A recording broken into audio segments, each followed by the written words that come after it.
This is the Russian Dynamite, Masha Slamovich. Becca here. This is not America's Sweetheart, Davian. It's Billy Starks. And the super fly guy, Trayvon Jordan. This is the fly side flyer, Jalen Brandon.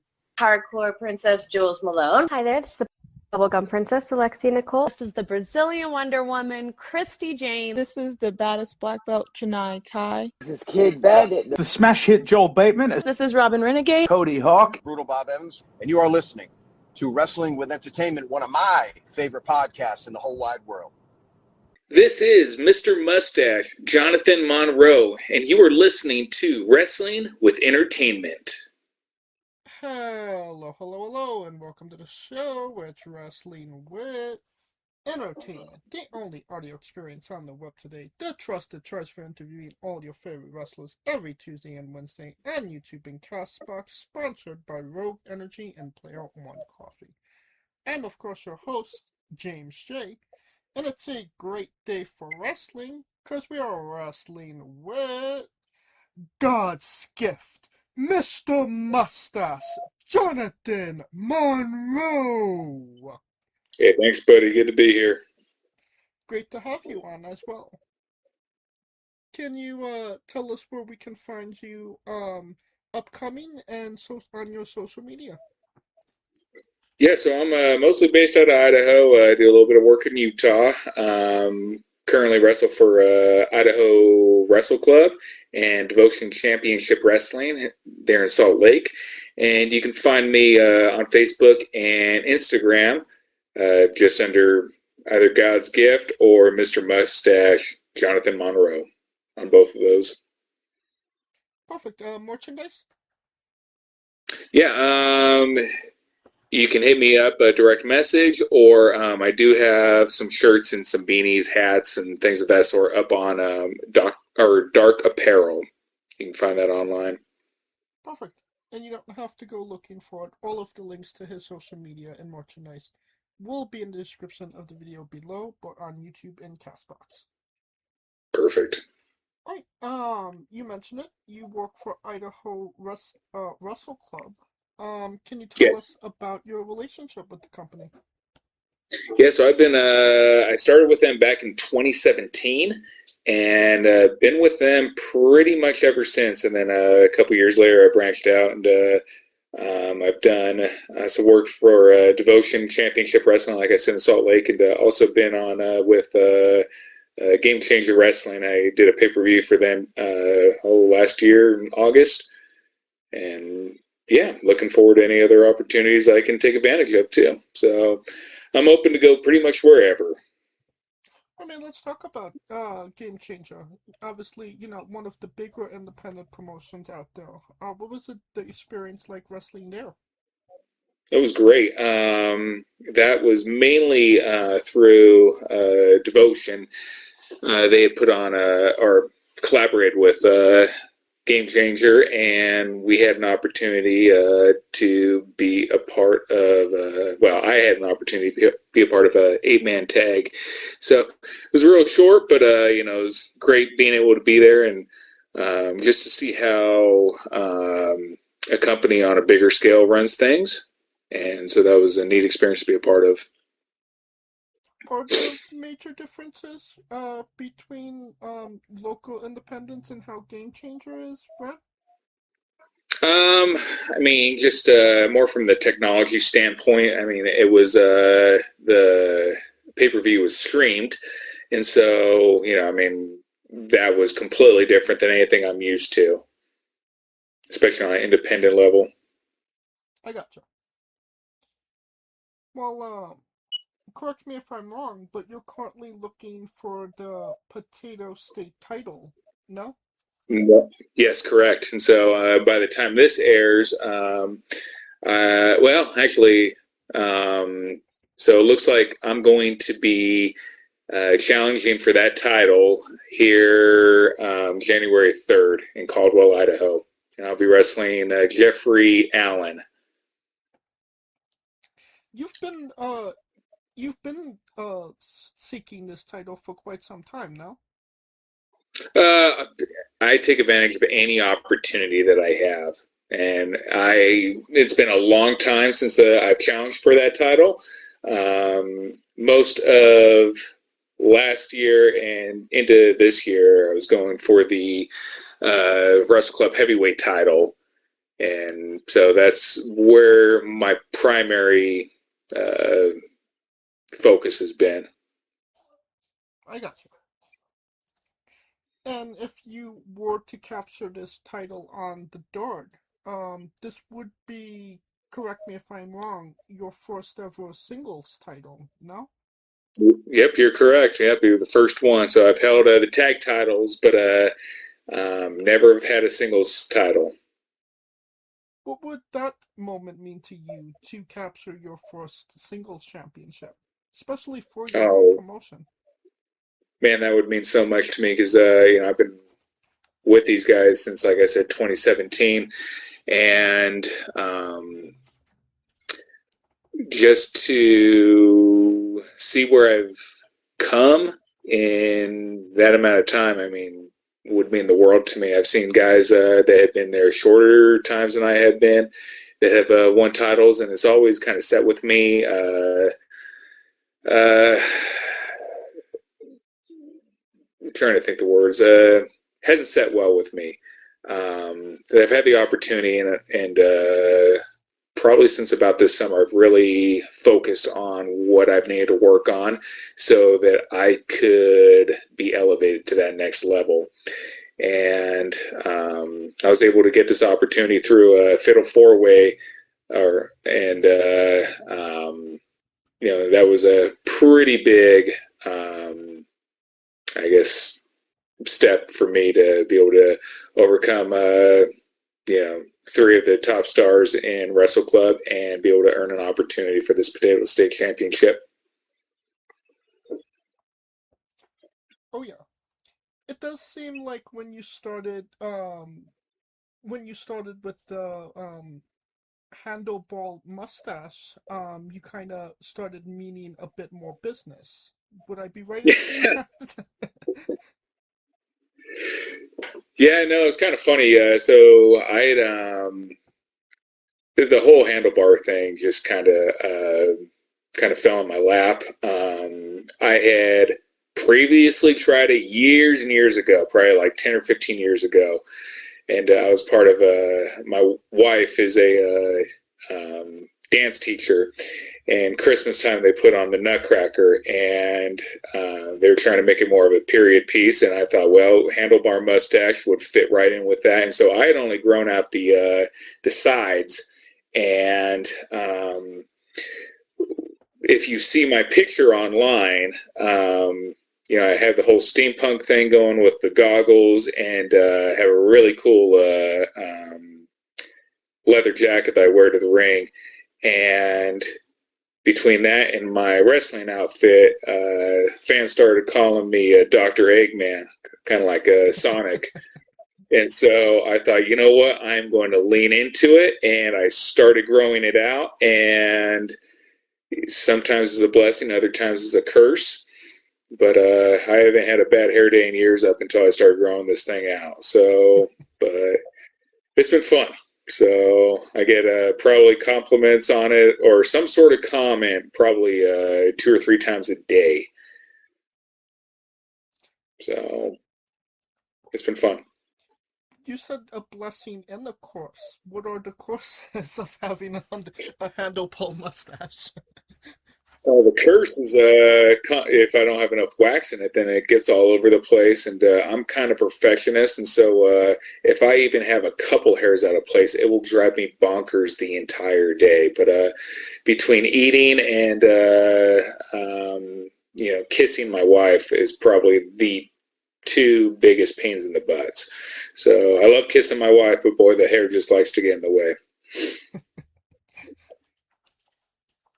We talked about you going for this your first singles championship. Can you tell us about winning the tag team championships? That was your first proper title. Yes. That was really cool too. I had actually been a part of the tag team championships twice. Years ago, I had a tag team partner, Bronco Billy, and we kind of had a storyline going with King Marcus Anderson. And those two had won the tag titles previously, and we were doing the free bird rule, so any combination of the three of us could defend those titles. And even though it was cool to have the titles at that point, since I wasn't a part of it, it kind of bothered me. But being able to years later capture those tag titles with Dr. Steve Superb as part of the Gentleman's Club, that was really cool. And we held on to those titles for about a year. So, and let's face it, if you're any sort of professional wrestler, I would think that winning championships goes along with it in how you measure success. Right. And was that a moment that you took in the moment, or was it something that kind of set in afterwards, like, wow, I did that? I think it was kind of after the fact, and so it was cool in the moment, but it wasn't until probably a couple title defenses in that it was like, okay, this is these belong to us, and we started talking seriously. Okay, how are we going to keep these titles? And every team that we would wrestle, it was something different. So being able to hang on to them was something that was always a challenge for us. I mean, speaking of the tag team, can you tell us about your tag team partner in the Gentleman's Club? Yeah, so Dr. Steve's he's part owner of the Idaho's Wrestle Club, and we actually haven't talked too much recently. He's had projects elsewhere, and I've been more focused on a singles run, so we really haven't had a whole awful lot going on together. Okay, so no possibilities right now of a reunion. I mean, if I'll take whatever booking opportunities I get. So if anything were to present itself, then by all means, I'm not opposed to it. Well, speaking of opportunities, can you tell us about that time you called Tommy Dreamer fat? Oh man, that was a lot of fun. So I had an opportunity a couple times. I had done a seminar with that he was doing, and a lot of cool information. And Tommy's such a cool guy. He'll sit down with you and give you so much advice. And one of the things I had noticed was, everybody was wanting to take pictures with him and, shake hands and all that fun stuff. But I thought, you know what, I'd really like to use this for an opportunity. And so I had approached him and said, hey, I got this idea for, promotional video for my shirts. What do you think? And he was gracious enough to take time out to do it. And, we just had fun with it. And so that's one of the things I've noticed about him, and I really appreciate, is he doesn't take himself too seriously, and he doesn't mind being the butt of a joke. Right, because there was a second one, no? There was a second one, and so I mean, yeah, that was a lot of fun too. And but just being able to, it was cool because that one, he had just got done wrestling a match, and I know he was tired, he was burnt out, but I talked to him before the show, and I said, hey, I got this idea again. And he said, okay, let's talk afterwards. And I know these guys are super busy, and I'm nobody on their level. And so I went up to him afterwards and said, hey, if you're tired, it's fine. We don't have to do it. And he's like, nope, give me a few minutes. And we went up and we did the second video, and had a lot of fun with it. What does it kind of mean to you to, have, Tommy Dreamer, obviously, a hardcore legend, kind of give you that rub to, be in your, your promo video? I mean, that's so cool because, I mean, like, granted, anybody can take a picture, and that's fine, but, like, he gave me an opportunity to have him be a part of my creativity, and completely unselfish. He got nothing out of it other than making my day, and that's a memory that's going to stick with me for the rest of my life.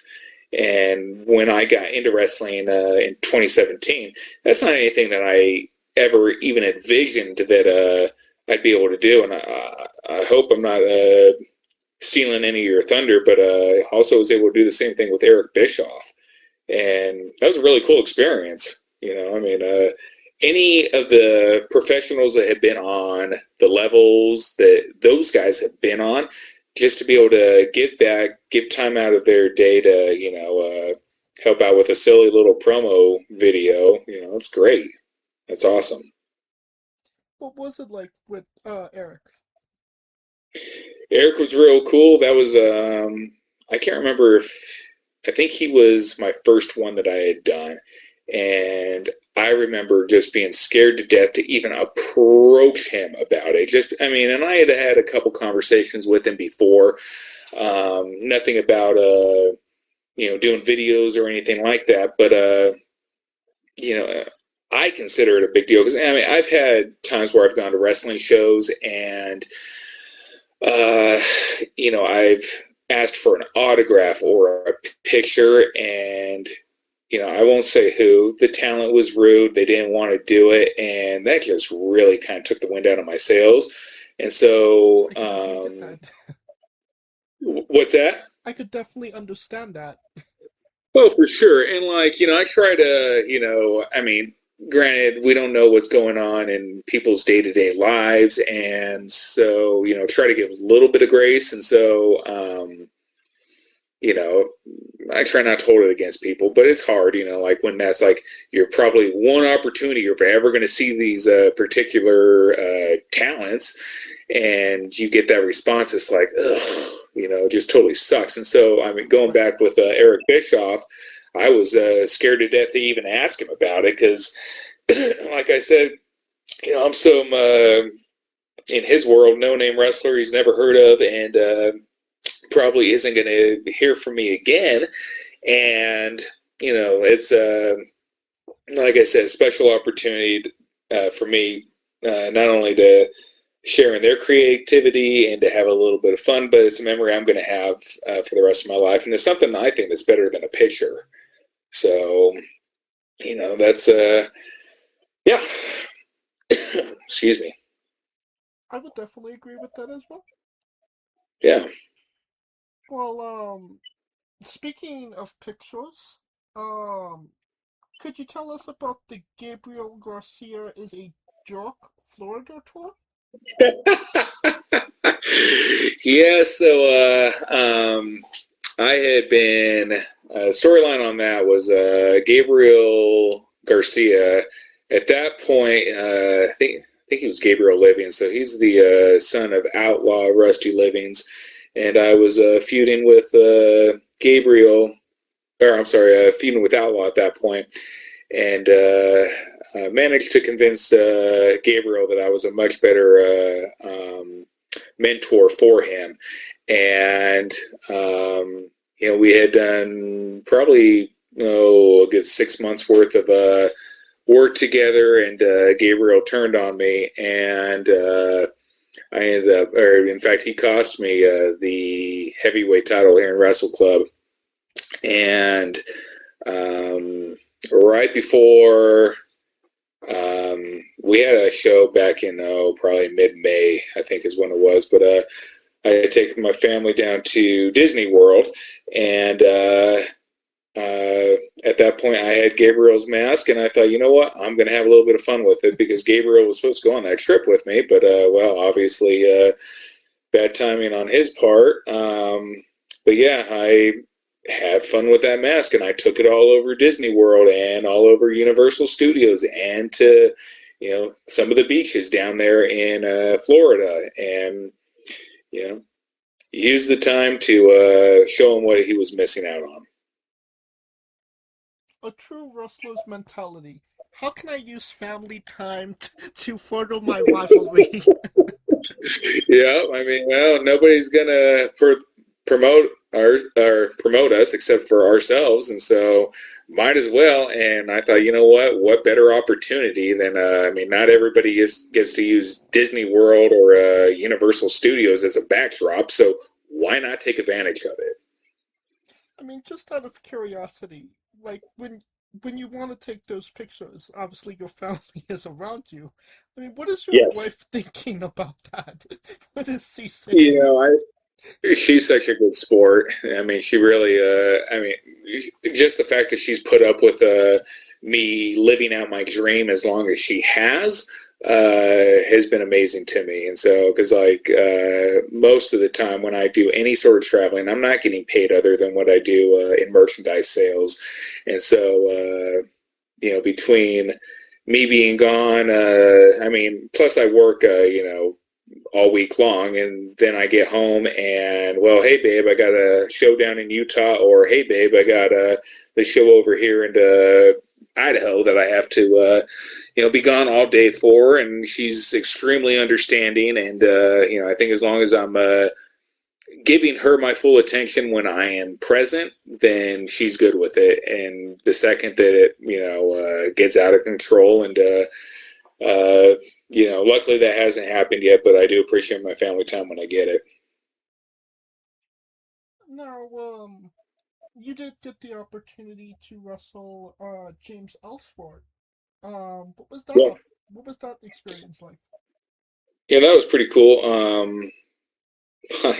And that was an opportunity like I didn't think that I would be having as a wrestler, and and those are when you have a group of guys that you work with in any promotion. Anytime a top star comes in, everybody's going to want to work with them. And I just happened to be right place, right time. And James was cool. I had no problems with him, and very easy to work with. And plus, he's been wrestling for years on independence, and so he knows what it's like.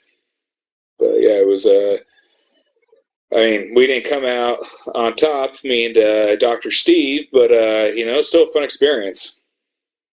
I gotcha. Yeah. Now, we've been talking about, the 2.0 look of you now. The handlebar mustache, the steampunk goggles. Can you tell us about the time you used to wrestle in overalls? Yeah, so that was my first character or gimmick, whatever you want to call it. I was Big John Henry, and I was part of the Spud Brothers Coalition with my tag team partner, Bronco Billy. And we were just a couple redneck potato farmers from Idaho. And so that's how got started. And that was, and to be honest with you, I was not excited about it when they said, hey, this is what we want you to do.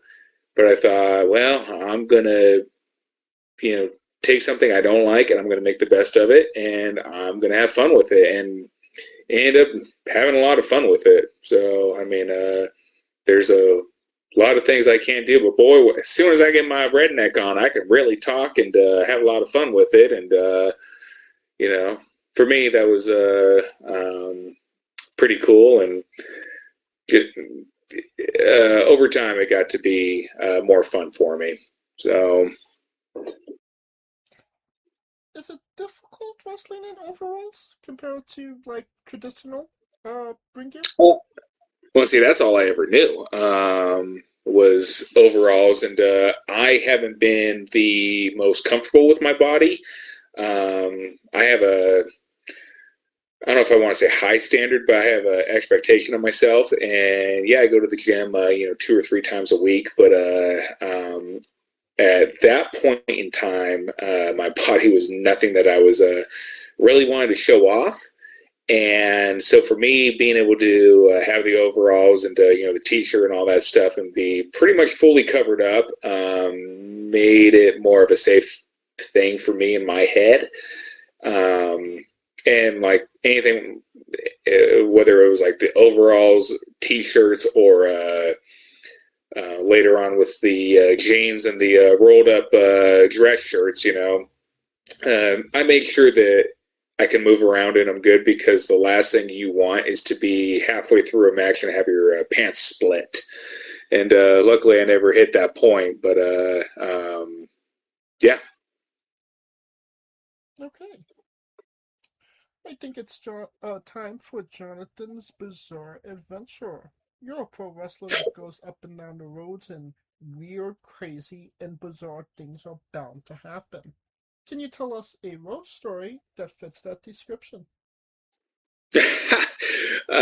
So the only one that I can really think of that comes to mind, we had one night that we were traveling back from Utah, and we had stopped off at a gas station, and I won't say who I was with, but one of the guys had he had a McDonald, or like Ronald McDonald jumper, and he threw that silly thing on, and they both, or him and this other guy that we were with, had gone to the bathroom, and I'd gone in there a few minutes later, and we're doing our thing, and all of a sudden, and just to put a little bit more context in this, there was a bus that was outside, and anyway, we're doing our thing in the bathroom, and the bus driver comes in, and he knocks on the door of one of the stalls, and he says, "Hey, buddy, you doing all right in there?"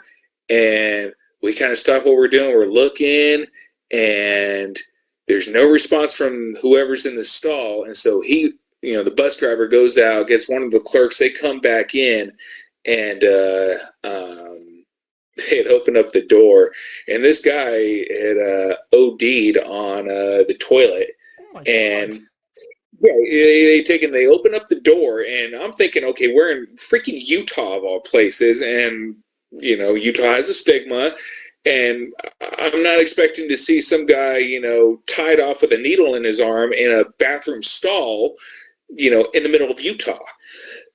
So anyway, that was that, and they ended up calling an ambulance, and I think before we got out of there, they had an ambulance, dragging this guy out, and no idea if he survived or not, but I thought, boy, this is definitely something you would not see just, day-to-day life. Yeah, I would definitely say so. Yeah. So anyway, but yeah, so that was that. Definitely a bizarre adventure, to say the least. Yeah. Alright. Can you tell us about your love of Gabrielle Garcia, Fluffy? I love me some Fluffy. So yeah, that's God, did I post something about that, or how did you find out about that one? I do my research. Evidently, so I'm trying to think what the heck I posted that had Fluffy on it, but no, I mean, been watching him for years, and when they were here in Idaho, I think that was probably about a year or two ago, I don't recall, but took my wife to go see him, and it was a lot of fun. So I like, I mean, for the most part, his stuff is clean, and I appreciate any entertainer that is able to be entertaining and clean at the same time. I mean, that's very true. He doesn't rarely does he ever do something, dirty. Yeah. That being said, what is your favorite joke or story from Fluffy? Shoot, I'm trying to think. I just watched one recently where he was talking about taking his at that point like 7 or 10-year-old son trick or treating, and they were gone for about an hour, and came back bag full of candy, and Mama said, "Hey, that's not good enough," and so he ended up going back to the store, or no, he took his son to Walmart, gave him a shopping cart, and said, "Okay, you have 30 seconds to get as much candy as you possibly can," and he said, "All right, ready, set, go." And the boy kind of paused, and he's like, and Gabriel's, "Hey, time's a wasting." So Frankie, runs down the aisle, gets a bunch of stuff, and time, and kid's like, "Dang it," but yet, when they did it the second year, boy, he had been prepping for it all year long, and he just stuck his little arm out and like cleaned out the shelves and dumped everything into the shopping cart, and got a lot more that second time. And that was funny to me, especially when they got home, and the mom starts going through the candy and goes, "Wait a minute, there's a lot of the same kinds of candy here. What's going on here?" So yeah. I would say one of my favorite ones is the racist gift basket, if you remember that Yes, I do remember that one. That one's awesome. So, so I don't know what kind of racist gift basket somebody would get me, but I'd be all for it. So, love me some protein bars and protein and pretty much any of that good stuff. But I'll take whatever. So, but Now, correct me if I'm wrong here, but you used to beekeep? I did. Yeah. When we'd moved out, we were in Boise, and we had moved to a different city in Idaho, and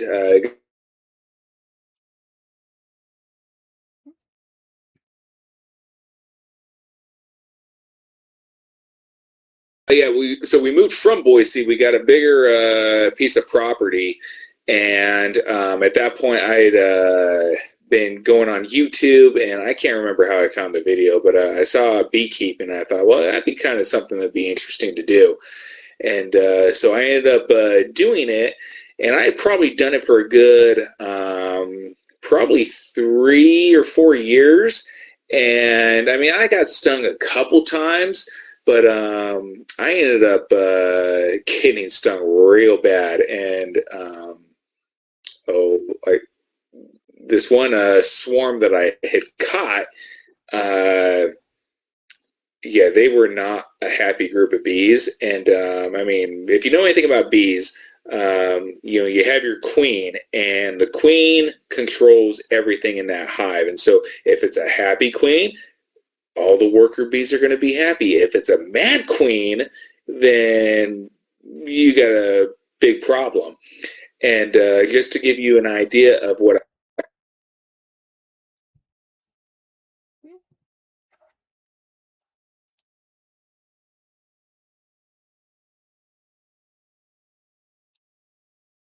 Yep, and so like I said, or well, I don't know what you picked up on, but anyway, I said I named all my bees or all my queens, and this particular one I named Jezebel.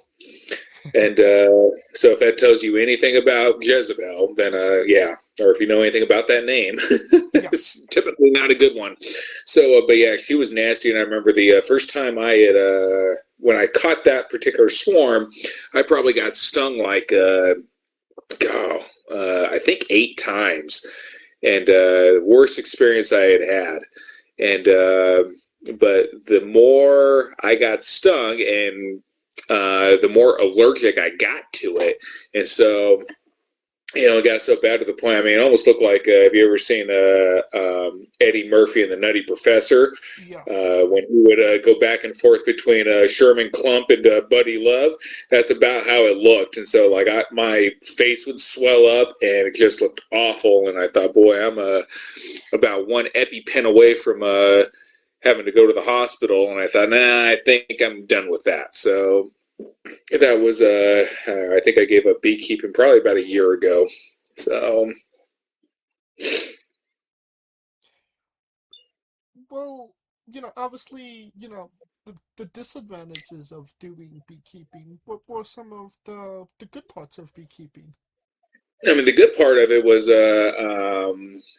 something I was able to do with my oldest daughter, and she had really got into it. But so that was kind of a cool thing to be able to do with one of my kids. And then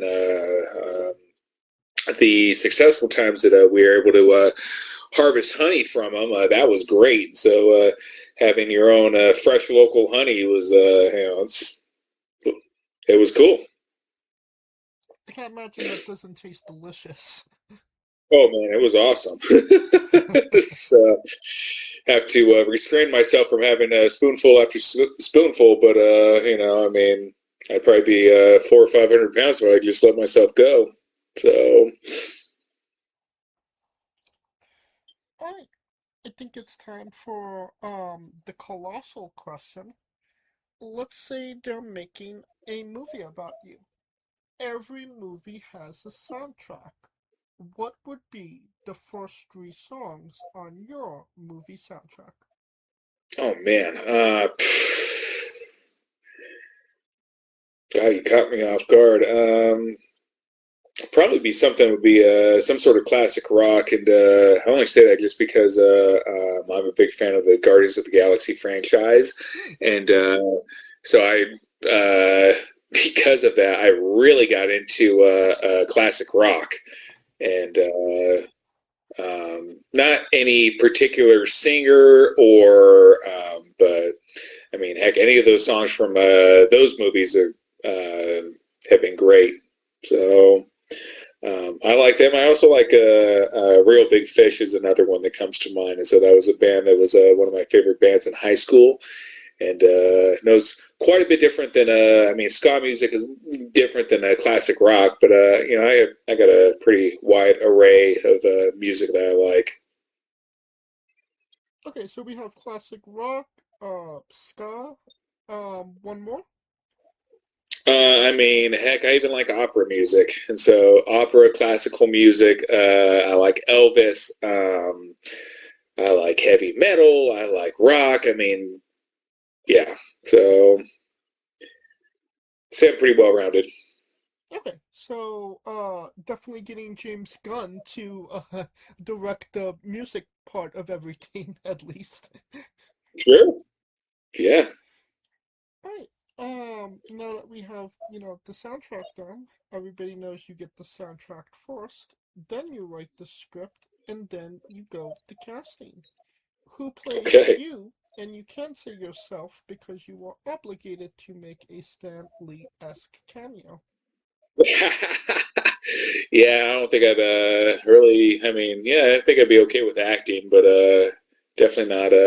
I'm not sure how comfortable I'd be doing that. But all the time, I get people telling me I look like The Rock, and so I mean, heck, if The Rock wants to play me, that would be super cool. I've also got Vin Diesel too, but be kind of interesting to see either one of those guys in a handlebar mustache. I was gonna say. Alright. Now, every movie has a supporting cast. Who would be 3 people significant to you and your story that would be in your movie, and who would play them? Oh my gosh. Let's see here. Man. Okay, so 3 people significant in my life, and who would play them? I've got to go with my. But who the heck? I could say that could play her that I won't get in trouble for. Right. And chances are she's never gonna hear this, but of course, then again, I'm not the one that's having to do all the scenes with her, so I guess it doesn't matter. Oh man,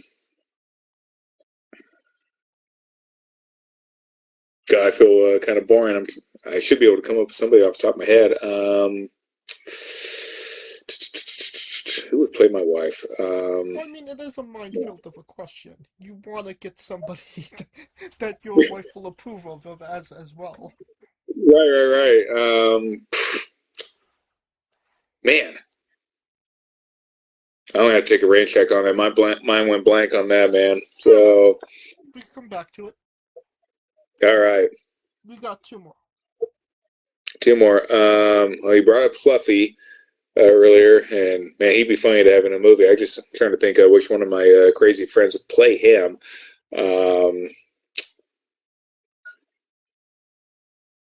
Yeah, I already said The Rock. Playing me. Let's see here. I like blanking on his name now too. The guy that plays Thor. Chris Hemsworth. Thank you. Yeah, Chris Hemsworth. So yeah, heck, we could maybe we can shave his head. He could be Dr. Steve. Okay. Yeah. So, Dr. Steve as Chris Hemsworth, Fluffy as... Oh man, I don't even know. Man. Yeah, I feel bad because I don't have anybody that's in my life that's extra fluffy, and so I feel like anybody that would cast in that role might be offended that I got a fluffy person playing them. So, we could leave it up yeah, to casting. What's that? We can leave it up to casting. All right, sounds good. So yeah, but no, I mean, probably have to go with my trainer Garabai, and so I don't think Fluffy would be a good Garabai, but Garabai is the one that's trained all the guys for Idaho Wrestle Club, and so I don't think I'd be where I would be without him. All right. Well, this is sounding like a great movie, a blockbuster to say the least, and you could pre-order the tickets now. Yeah, there you go. On to a controversial subject, pineapple on pizza. What's your stance? I do like some pineapple on pizza, and so I'm not a big Hawaiian fan though. Or your traditional Hawaiian, like the Canadian bacon and pineapple. But I do like putting it on. If I had to build my own pizza, I would usually do pepperoni, jalapeno, and pineapple. All right. So get a little bit the spicy. So, very pro pineapple. Yeah, I mean, it has its place, and so, I mean, I wouldn't want to put it on all my pizzas, and a lot of the times I don't, but, when I'm in the mood for it, then, yeah, it'll go on there. Okay. What's your spirit Pokemon? Well, I'm not into Pokemon, so I don't really have one, so I guess if I had one, then it would probably be dead. Alright. Now, we love the late great Tracy Smothers on the show. Do you know the acronym for Doug? THUG. Okay, one more time now. Yes, do you know the acronym for Doug? THUG. I don't. T is for terrible, H is for hell, U is for ugly, and G is for jail, because a Doug can't spell. Okay. Yes. We love the late great Tracy Smothers on the show, trying to keep the memory alive. Awesome, that's great. Weirdest question you'll be asked on a wrestling interview, hopefully. Would you ever consider wrestling a Rock? Not Dwayne Johnson, not the country, an actual physical Rock. Physical mineral rock. Yes, correct. How big would this rock be? I would say it's... Are we talking pebble, or are we talking like boulder my size? No, it's around the size of a shoe, I would say. All right. I'm not sure what I could do with it other than maybe, I mean, can I use it as a tag team partner? No, The Rock has a This is rival called one-on-one, Hard Place. So you could team with Hard Place, but you have to wrestle The Rock. It could be a handicap match if you'd like. Got ya. I mean, I guess if I'm getting paid, I'll go ahead and do it. I'm not sure how entertaining it will be, but yeah, I'll do it. Well, just for context, there is a wrestler named Psycho Mike that indeed wrestled a Rock for over 15 minutes in a Tungsten Man match. That's an Iron Man match that lasts for 2 weeks. Oh man. Yes. Yeah. Now is that the guy that got the thing with Rampage Jackson's kid? No. No. Okay, different guy. Different guy. Okay, different guy. Okay, got ya. He's the hard cam guy. I see. Okay. Yeah. On a more serious note, where do you see yourself in 5 years? Oh gosh. Well, I guess it just depends on where my body lets me do it. I might be retired at that point, but I kind of got a later start in my wrestling journey. But I mean, I'll keep going as long as I feel like I'm able to put on a good show and can be entertaining and still have love for doing it. All right. And what is a match people should go out of their way to see that best shows off you as a pro wrestler? Anything with me and El Tigre Oro recently has been a lot of fun. I've wrestled him. You might be.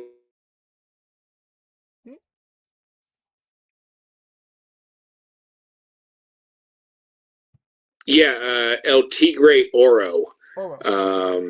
Yep. So, and I think you can find probably links on to his page on mine. But yeah, he's I believe this is his rookie year, and me and him have had some great matches so far. And then anything with me and Outlaw Rusty Livens is also good stuff. Can we find this on YouTube? Maybe. I'm not sure what all has been posted recently on YouTube. More than likely, if you're going to find anything, it would be on Idaho Wrestle Club's Facebook page, and you'd be able to find some of my stuff probably on my page. And yeah. All right. Well, I will try and find those matches, and I will put a link to them in the description of the video below, both on YouTube and Castbox. For anybody that hasn't seen him, wants to see him, wants to re-see him after this interview. Yeah, great.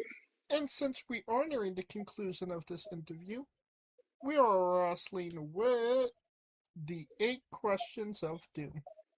All right. This is our speed round, our bonus round, the round where we see who you really are. Are you ready?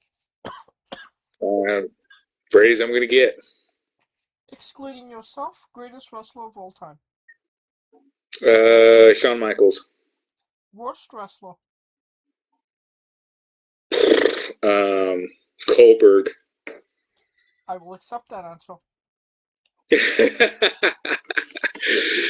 I mean, that's a hard one, though. A guy made a lot of money, but yeah, it's not my personal favorite. So that's how come he's on the list. You are main eventing WrestleMania for the World Championship. Who is your opponent? Any, or like current or past or what? Anybody. Oh, man.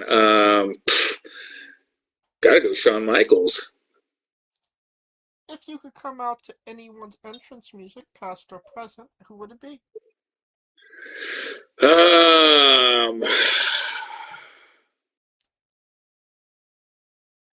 Randy Orton has cool music. I think I'd go with that one. Finish the sentence. Kayfabe is... I'm sorry, one more time? Finish the sentence. Kayfabe is...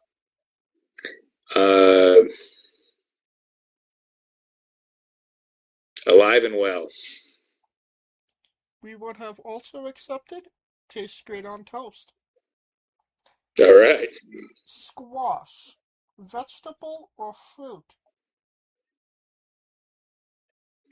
Oh, gonna go vegetable. It is indeed a fruit. Dang it, Kirk. It has seeds. Tomato logic. Okay, got ya. New Japan wrestler Taichi, his ring gear gets smaller every year, revealing more of himself to the world. My question, what is the appropriate trunks to butt cheek ratio for ring gear? I mean, if you got a nice butt, you can have it as high as you want, I suppose. But I mean, yeah. For me personally, I'm having my behind covered. Okay. And the last question, the main event, the thing everybody wants to know. Have you ever had a conversation with a stranger in a supermarket about Darby Allin? Negative. And that is the correct answer. All right. And that will conclude this interview. Thank you so much for coming on and doing this with me. Yeah, absolutely. Thanks for having me. Absolutely. Once again, where can we find you on social media? Yeah, so God's Gift, Jonathan Monroe, or Mr. Mustache, Jonathan Monroe. Facebook, Instagram, little bit on X, not really though. And I mean, I guess you can always punch it in on YouTube and see what pops up. And merchandise? Merchandise, just direct message me, but otherwise it's on darkapparel.com, I want to say. But if you just look up Dark Apparel and then type in Jonathan Monroe or God's Gift, then that should have a link for it there. Alright, and you don't have to type it into your Google machine. All of the links to all his social media will be in the description of the video below, but on YouTube and Castbox, simply click the link. A new tab will appear on whatever device you are on. You have no excuse. Buy a damn shirt. Buy the shirt, dang it. So, and I got some new ones coming out here pretty soon. So excited about that, and hopefully we'll get those up posted online here shortly. Hell yeah. Of course, thank you for listening. If you like what we're doing, please like, subscribe, comment, but on YouTube and Castbox. This was sponsored by Rogue Energy and Play on One Coffee. Join us next Tuesday and Wednesday for new incredible interviews, and follow the show at Wrestling with E, both on X, Thread, and Instagram for information on who we're interviewing, when we're interviewing them, links to those interviews, and so much more. Follow me personally at JamesJ993. Alright, when I say wrestling wit, you say entertainment, okay? Sounds good.